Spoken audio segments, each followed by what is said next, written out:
এবাৰ আমি মঞ্চে আমন্ত্ৰণ জানাইছি অঞ্জলি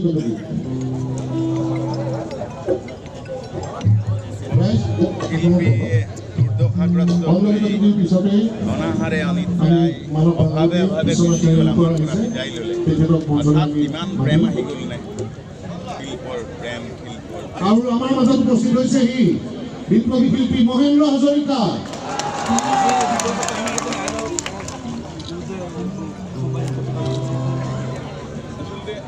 ৰাইজে শৃংখল প্ৰতিবাদ কৰিব লাগিব আৰু সংগ্ৰাম দীঘলীয়া হ'ব পাৰে সেইকাৰণে আৰু মাজে মাজে এনেকৈ ভ্ৰম দিছে যে অলপ অলপ ধেমালি খেলি থাকিব পাৰে মানুহৰ সৈতে দৃষ্টিয়ে অলপ খেলিব এই চল চাতুৰ্যবিলাক বুজি পাব লাগিব তেওঁলোকৰ অভিনয়বিলাক বুজি পাব লাগিব বুজি পালে ভাল